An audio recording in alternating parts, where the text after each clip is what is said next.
Hello, ladies and gentlemen. This is Healing Gift of Love, episode 11.54.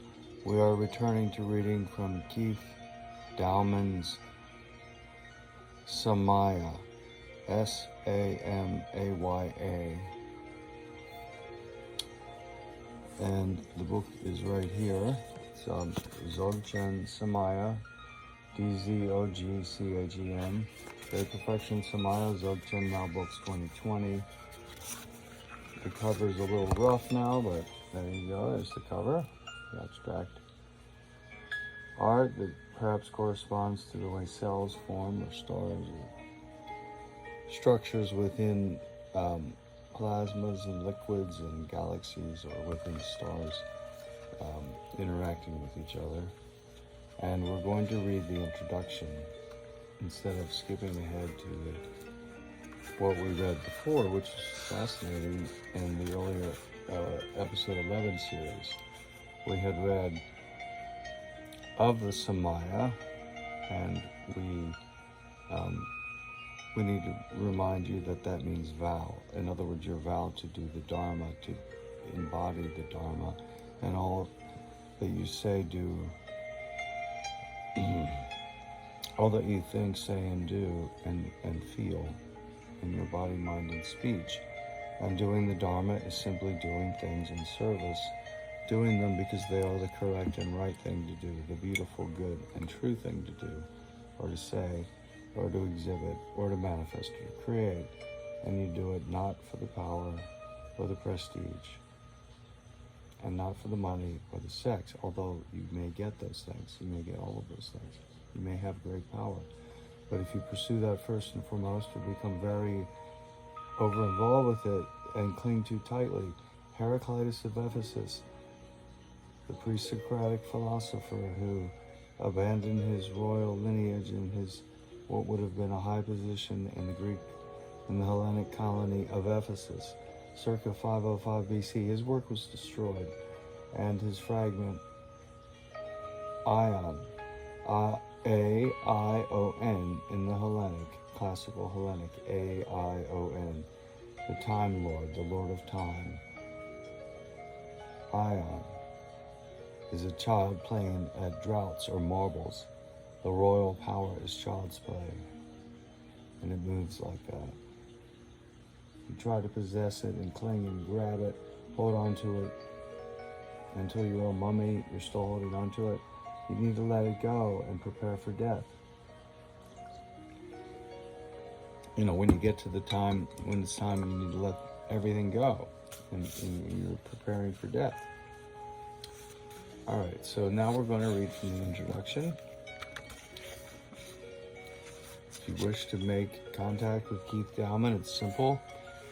It's Keith, his name, .Dowman, Keith.Dowman@gmail.com, which would generate his Facebook page.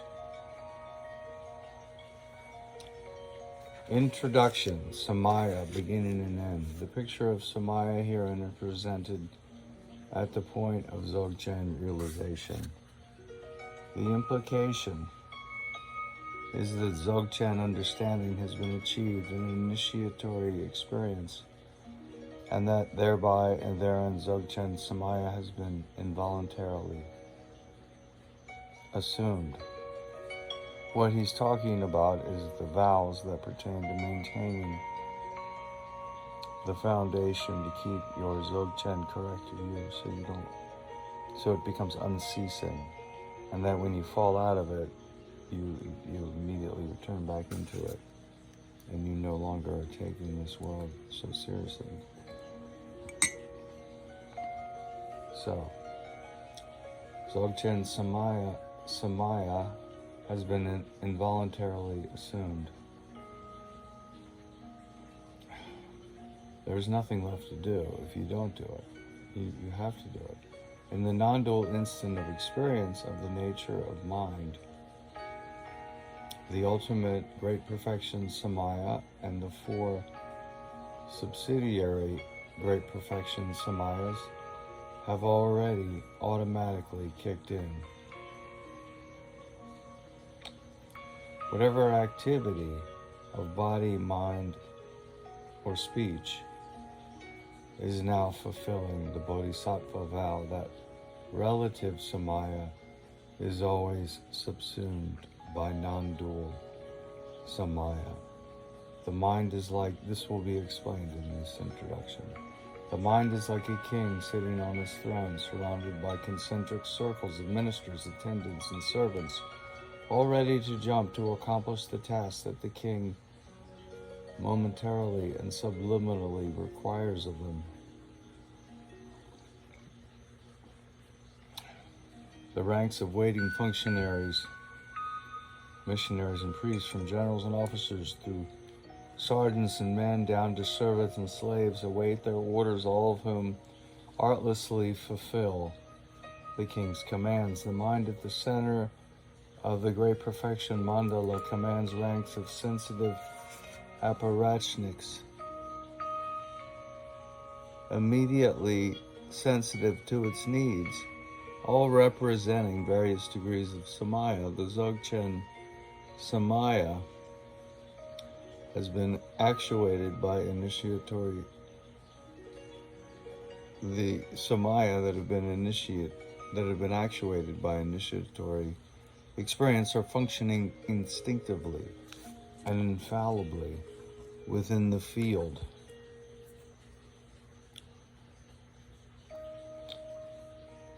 of the entire all-encompassing mandala.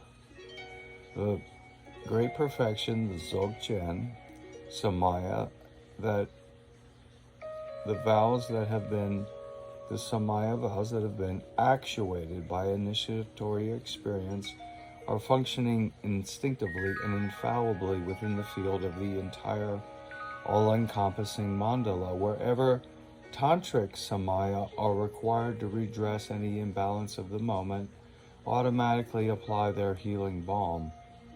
Okay, even the gross moral injunctions of body, speech, and mind exist on the periphery of the mandala.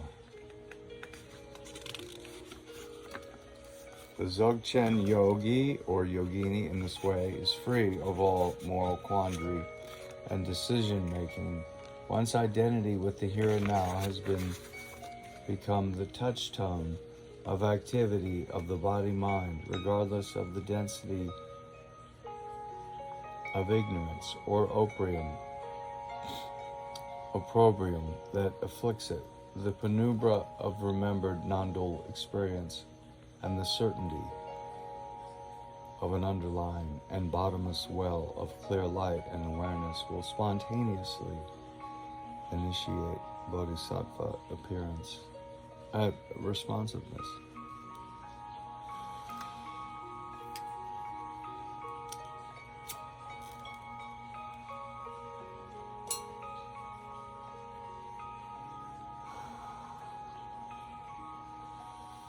In the immediate moment of Dzogchen cognition, the four Samaya accompany initiatory experience, and the Tantric Samaya, the Bodhisattva vow, and the 27 virtuous actions arise spontaneously in mind, speech, and body in that order.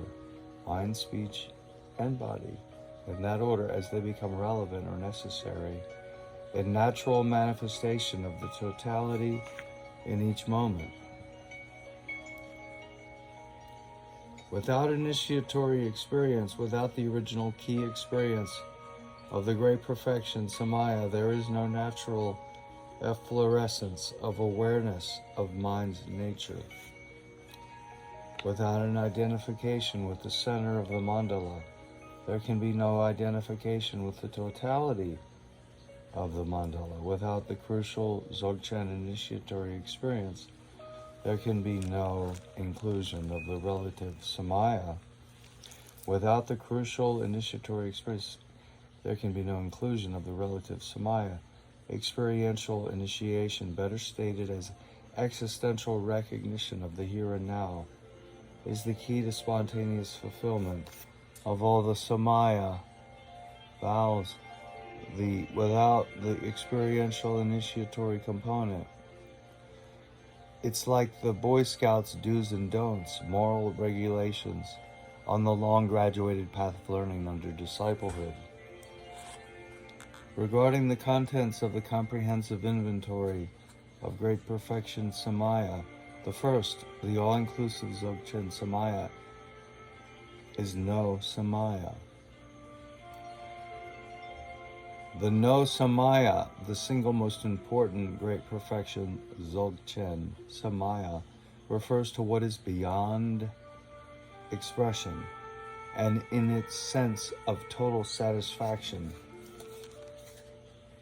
relates to the beyond joy of Tantra, which is never to be confused with the nihilistic void.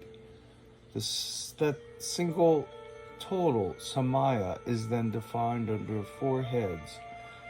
Two of the breakthrough we've discussed in earlier episodes, Trekho. The word is Trekcho. Look it up on Wikipedia or on Rig Wikipedia, which is the Tibetan Buddhist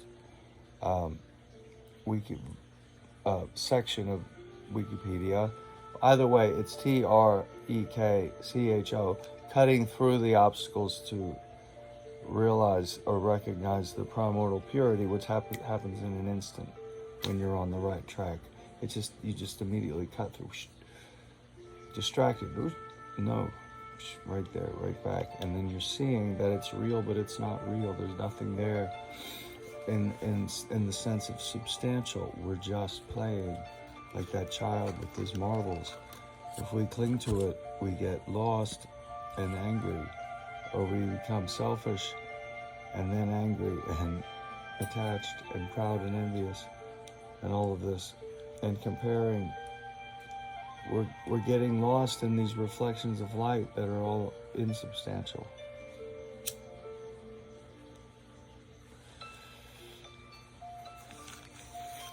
So, let's get into this. The no Samaya, regarding the contents of the comprehensive inventory of the various Samaya vows and rituals that are associated with the vows and practices with the vows. So the first practice, the most important, is no Samaya, the single most important Dzogchen Samaya, great perfection Samaya, refers to what is beyond expression and in its sense of total satisfaction relates to the beyond joy of Tantra, which is never to be confused with a nihilistic void. That single total Samaya is then defined under four heads, two of breakthrough, the Trekho, Trekcho, look it up, absence and openness. So you have absence and then the openness, and two of jumping over or leaping over to getting straight there, Toggle in the Tibetan transliteration in the English, T-O-G-A-L, Toggle, T-O-G-A-L, singularity, unity, and spontaneity. So you have the primordial purity recognized through Trekho, cutting through, and then the spontaneous presence and Toggle, and together they, then you have Rigpa when they're combined, and you have the correct view. The second of the Trekho, Samaya, openness, subsumes mountain, ocean, Rigpa, and environment. Now, let's keep this in mind. Let's return, let's be more careful and not be sloppy. There's four heads of the Dzogchen Samaya, the single Dzogchen Samaya. Those four heads, two of breaking through. The first is absence, breaking through into the absence, and then second into the openness, and then there is a leaping over,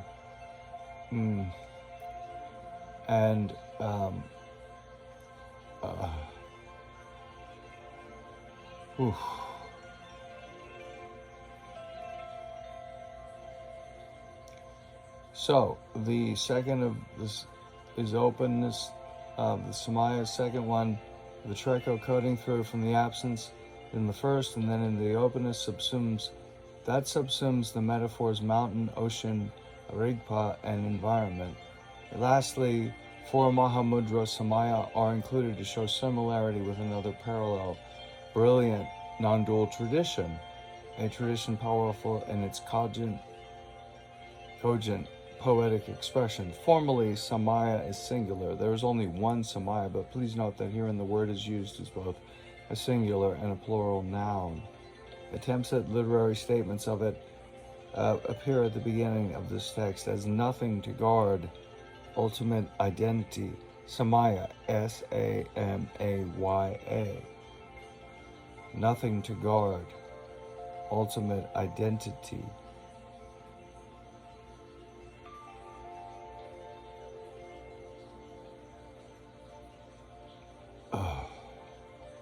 And then under 4 headings, according to both Dzogchen and Mahamudra lights.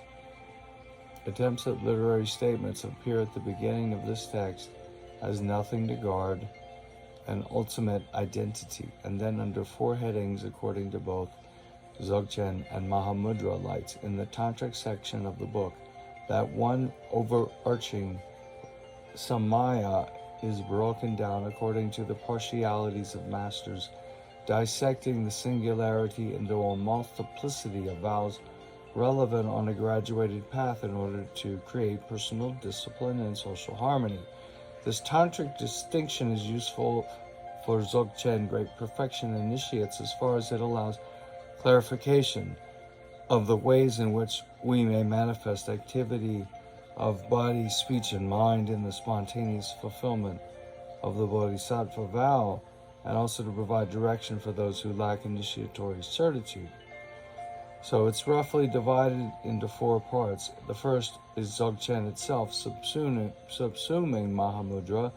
The second is Dzogchen Tantra. The third is generic Tantra. The fourth, the final entry, the outer Samaya. So you have 4 parts: the Dzogchen subsuming the Mahamudra. The second is the Dzogchen Tantra. The third is the generic Tantra. The fourth is the outer Samaya. Listing the common, it lists this kind of thing, lists the common vows, the Vinaya, Vinaya, the vows about pertaining to the Dharma and doing good for its own sake and service.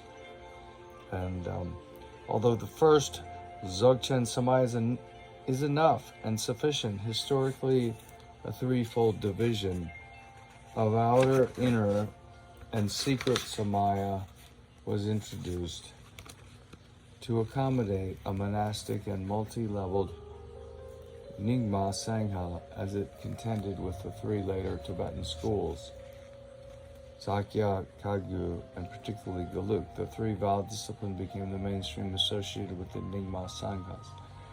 Therein, the absolute Samaya of the great perfection is held in secret. The Tantric Samaya is the multiple inner commitment, and the outer Samaya is comprised of the public vows. So you have the public vows, and then the Tantric is the multiple inner commitment, and the Dzogchen absolute Samaya is held in secret.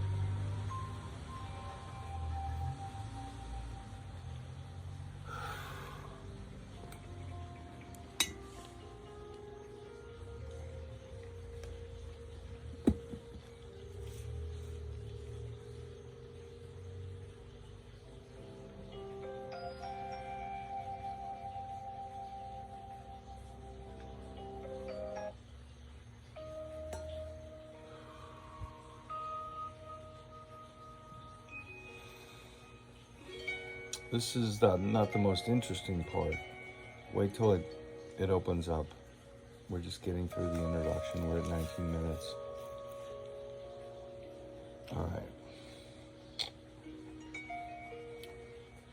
So what they're saying is the singular well-known Bodhisattva vow to act always and only for the benefit of all encompasses the inner sphere of energetic expression defined by the multiple tantric vows.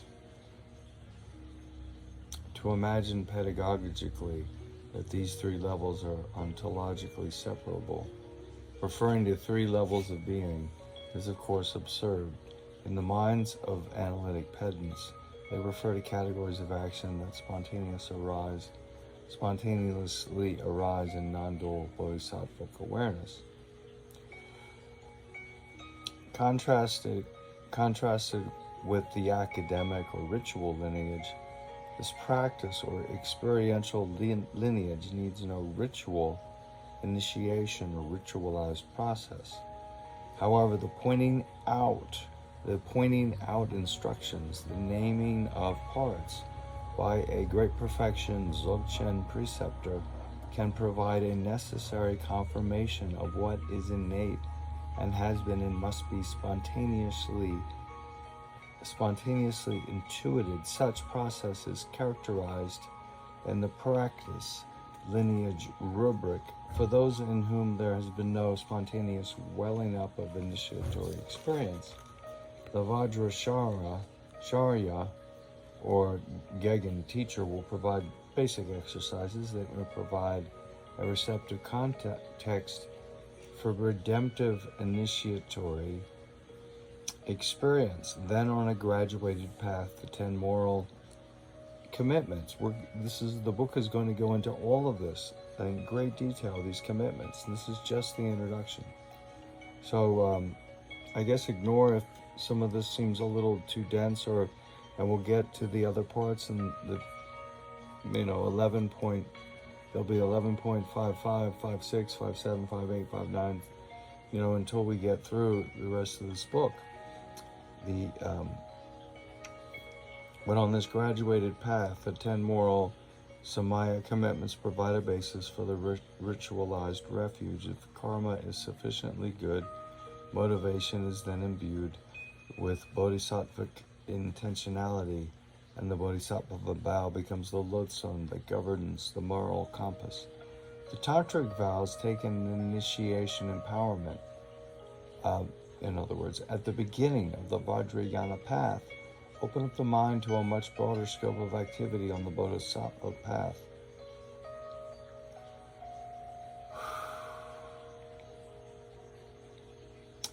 Complete familiarity with the full context of bodhisattva potential may lead finally to the Dzogchen Samaya, where intention and application are united in every instant of the here and now. Where intention and application are united in every instant of the here and now, and the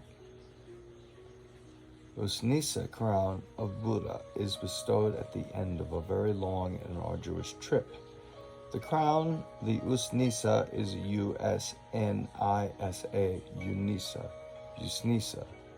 U-S-N-I-S-A, crown of Buddha is bestowed at the end of a very long and arduous trip. The gradual path may reach precisely the same end as the instantaneous pathless path. That's what Dzogchen is, the pathless path.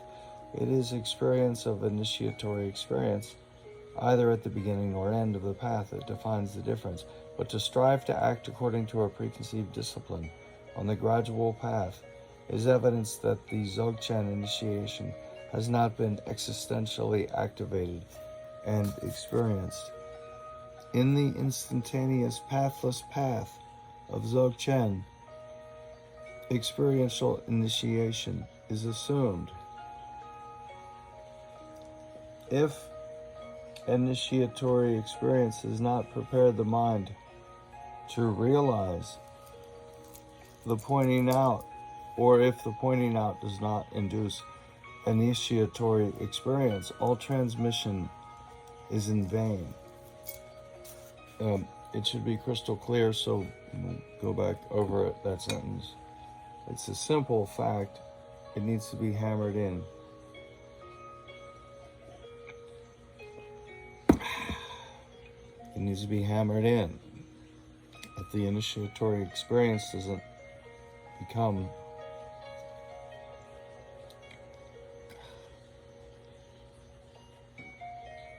a breakthrough. In other words, if it's an aborted mission, the whole thing is a failure.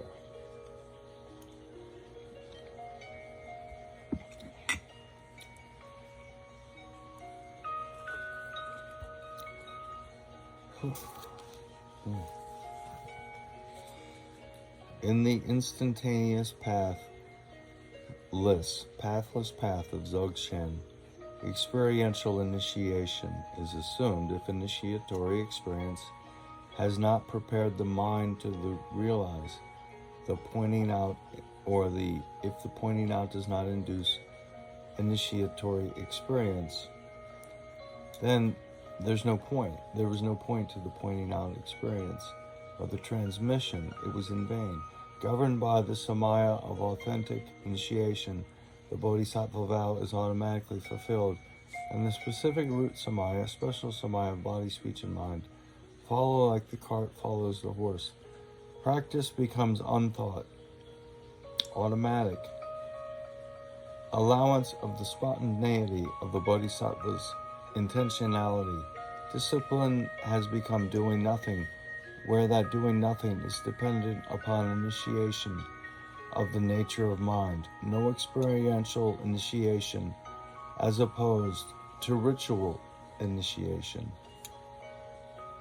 No Samaya and no Dzogchen. In other words, no experiential initiation. There's no recognition of fulfillment of the vows, and then no prerequisites fulfilled to experience the correct view of Dzogchen. Regarding precepts couched in literary sexual terms, their ambiguity is intentional. For monks on a well-defined graduated path, the sexual metaphor in the sexual language is code which assumes celibacy and which symbolically describes energy movements within the subtle body that lead to bodhisattva attainment. For the personality type in whom inherited hormonal potency or conditioned social tendency inhibits transcendence or sublimation of non-reproductive sexual activity, particularly within a culture that accepts sexual activity not only as a joyful and pleasurable pastime, but also as a religious exercise, the instruction in sexual yoga to be taken literally. In certain left-handed mother tantra lineages, sexual activity as yoga is not only just acceptable, but desirable and considered a very effective shortcut path to initiatory experience, a momentary enlightenment. Although in medieval Indian society, such sexual yoga was generally to be practiced outside marriage and outside conventional society, although in the Tibetan lay social context, sexual practice was practiced both in and outside of marriage. In post-Christian society, there's a strong current of traditional Protestant ethic that demands sexual practice be confined to conjugal relationship. Tibetan tantric lineage transmitted in the monastic environment to young monks ostensibly are free of such practices, although tulkus and mature monastic practitioners are given sexual license. All right, I've got a couple, I've got 2, 3.